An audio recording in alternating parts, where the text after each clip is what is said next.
Hi, everyone. As Mariana said, my name is Andrew Brick. I've been in the crypto industry a really, really long time, and I've worked for all sorts of different companies. Now I'm the co-founder of a new platform called Notoros, which is very similar to Layer 1 platform, although unlike most Layer 1 platforms, it doesn't run into a lot of the same legal issues that you would see with those platforms, and also has the capacity to adopt any programming language, any programming paradigm. You can really build on it in any way you want. But today I'm not talking so much about Notoros, which is a zero trust platform, and instead I'm going to be talking about what zero trust really means and how our company can help your company achieve its goals. So zero trust is an emerging term. It specifically comes out of the Department of Defense, and that's really where that's sort of our niche. We work a lot with the U.S. government and with other critical infrastructure agencies. So what is zero trust? Well, zero trust is a secure design philosophy that assumes that everyone in a system is adversaries and that all of their movements are an attack. And so what zero trust does is it uses cryptography to eliminate the risks of interacting with those parties. And as everyone here is probably familiar, blockchain is technology that seeks to achieve this goal.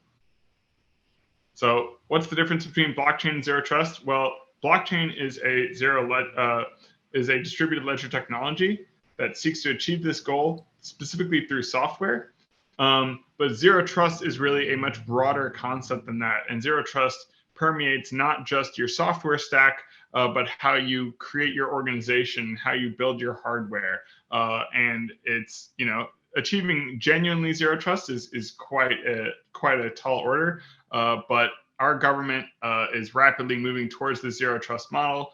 If you Google around about it, you'll see, the Pentagon is really motivated to make all federal government systems zero trust within the next 5 years. So why does this matter? Well, it's growing. It's a really important area for development and for the changing world that we live in. And because we have systems that are increasingly under attack by increasingly diverse means.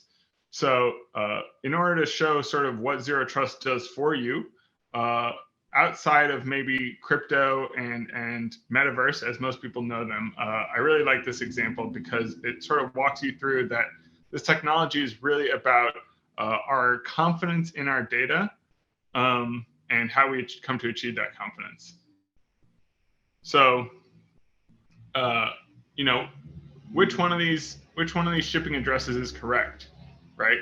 Hard thing to know. There's nothing inherent about these shipping addresses which indicates one being correct.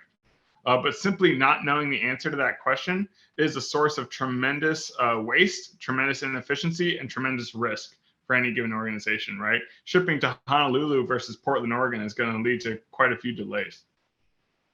And you could say the same thing about when payments are due, right? Or which one of these photos shows a significant buildup of military activity, right? Knowing which one of these is up to date is a huge deal for government agencies. And when we have state actors and other like malicious parties swapping in the data that they want you to see instead of the data that's real, it's really critical to know that your data is coming from legitimate sources. So this is really an issue of confidence because we have a limited confidence in our data. There's all sorts of reasons why we might doubt our data, whether it's a lack of context or data corruption or the built-in tolerances of our hardware, or maybe the hardware is failing or being disrupted. All of these combined really create the doubt that we have in our systems. And the new paradigm with zero trust, what used to be trust but verify, is now never trust, always verify. So we always talk about how blockchain and similar technologies can automate all sorts of systems, but we never really talk about how, right? We know that it automates accounting systems, but then it gets a little vague from there. So what zero trust really sort of makes apparent to us is that the reason why we have so much manual review in our society and so many human in the loop systems is because we don't trust our data. right? If you work at an insurance firm, you have all these actuaries and all these notaries who are constantly checking on your data and making sure that you're looking at legitimate data. So what zero trust technologies do is they close that confidence gap. And by closing that confidence gap, we no longer have a heavy dependency on human in the loop systems. And thus we can automate things that we never could automate before. So it gives you all of these cool benefits, especially, reduced attack surfaces, and you can combine all sorts of systems. So now we can act with much greater certainty with these automated systems where we know which shipping address is accurate. We know which payment is the correct date. And we know that which photograph is coming from a legitimate source versus which one is being spoofed. So that's really the essence behind Zero Trust. So our company, we've built a platform that provides these kinds of services and is really, really flexible, really open-ended. It really works with any kind of software out there today. It makes it really easy to take advantage of Web3, of crypto, and of Zero Trust all at once. So thanks so much for your time, everyone. And when you look at your data, Andrew, do you actually verify the quality of the input of data, or does the system sort of authenticate the data on its own? How does that work in Zero Trust? Yeah, so the system is really responsible for authenticating the data.